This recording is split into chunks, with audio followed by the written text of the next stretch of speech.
like to share a brief testament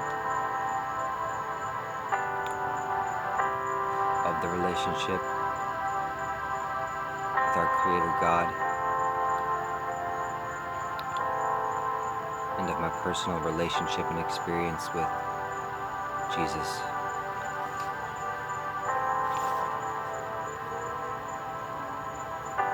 And I ask you, Heavenly Father, in this moment to help me relay just a fraction of this truth and this love that I've been so blessed to experience so far in this lifetime.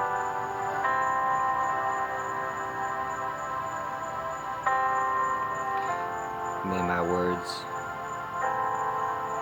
aim to please and glorify you, God, first, and your beautiful Son, Jesus Christ. I ask for your help in this moment, that I might relay just a little bit of the love. And may this expression, if only to find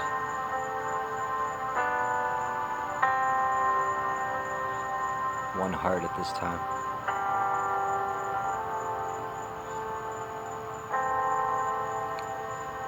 it would be enough for me.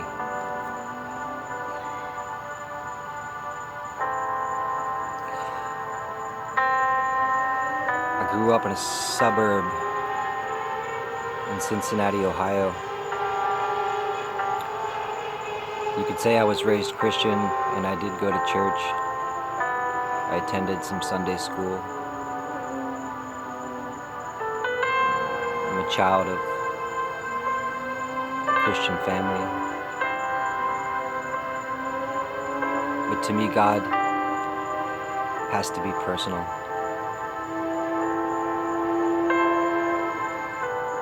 As a child, I did not experience that type of relationship, at least in my own conscious awareness.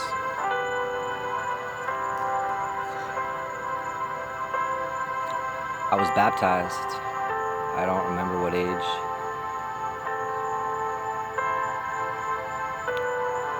I was taught through books and words what God was supposed to be, and it didn't hit me. I hadn't found it. I felt like I was looking through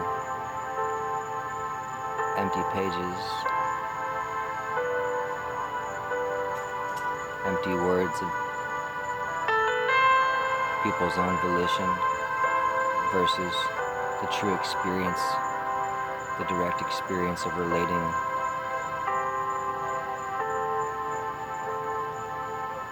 with a higher power, with an intimate, tangible friend.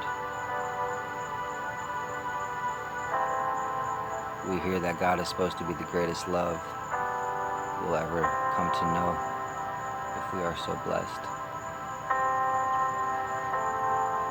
Though the journey is perfect in every way all the time, it took a very long time in a very roundabout way before I was able to open my heart in true surrender, in pure desperation.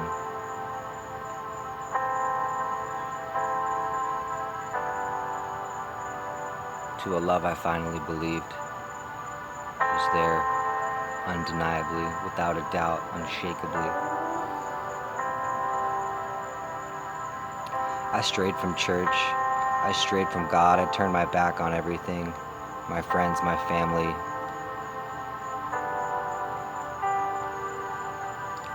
I was hurting so bad. I was so disappointed. I felt so alone. I wasn't able to perceive the light.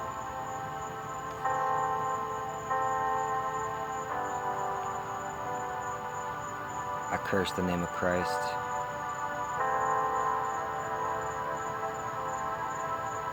I sinned the greatest sin of all, not only in my unbelief,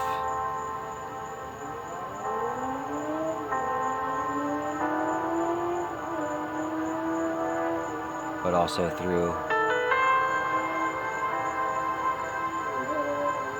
the tearing down of the name of Christ, of the Spirit of God, in my own anger, frustration, and rage. I sought the darkness because, at least in that space, I could feel calm for a moment. It was familiar, it was comfortable, it wasn't as scary as facing the light that I could not, with all my might, squelch in my heart. And my suffering was born from the truth that was instilled inside my heart from the day that I was created, that I could never ignore. Though I tried to bury, sweep away, shun,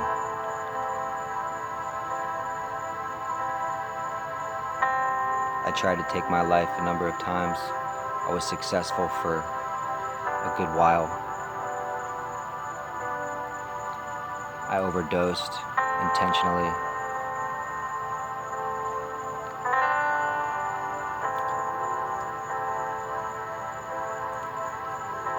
I woke up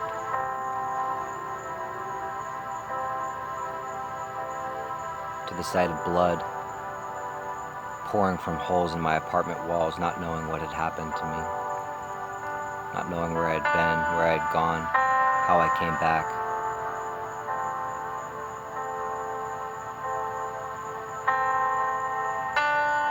Angels above and angels in the flesh were there for me, undeniably, undoubtedly. Yet that wasn't enough. I awoke with rage, with anger, with disease.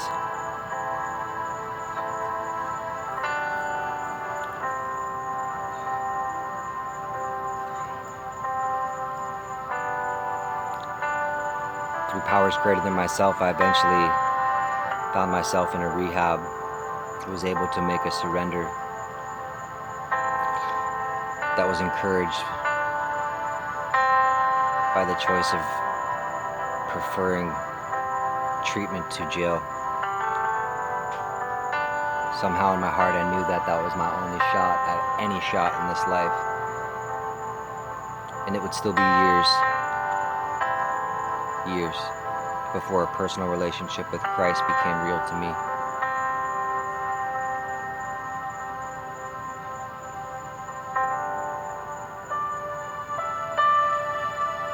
I've lived on the streets, I've lived in the woods, I've lived in tents, I've lived in hammocks, I've lived in cars, I've lived in strangers' places, strangers' homes.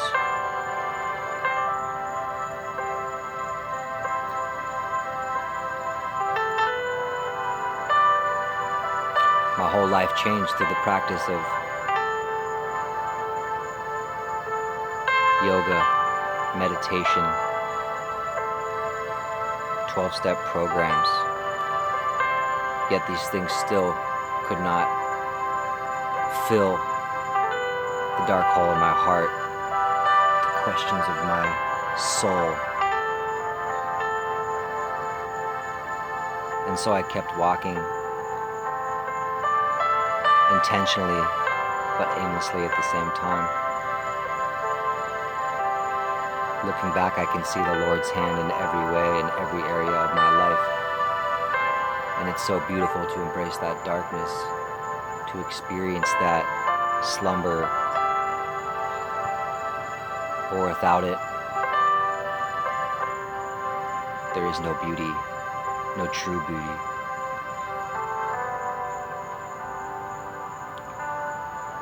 I truly believe that God works through people. I truly believe that when somebody's heart is open that God may use them directly to reach the heart and hearts of believers, unknowing and unbeknownst to themselves. That's how good our God is.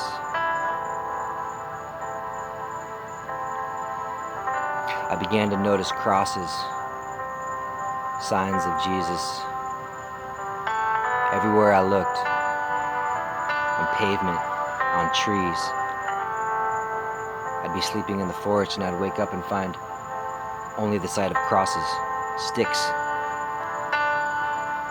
laid like mosaic tiles across the floor of the earth, and a mosaic of beautifully arranged crosses. I've seen the moon transform into a dove. I felt the Lord's hand on my shoulder as my knee hit the earth and my head bowed. And yet I still didn't believe that this was the hand of God, the hand of God's Son, reassuring me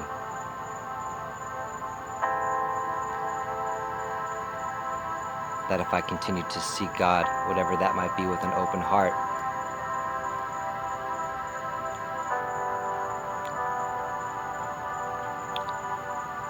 that the Lord would come despite my self-denial and my denial of something so beautiful and that it could possibly exist. This is going to be a 2-part video. I have 2 seconds.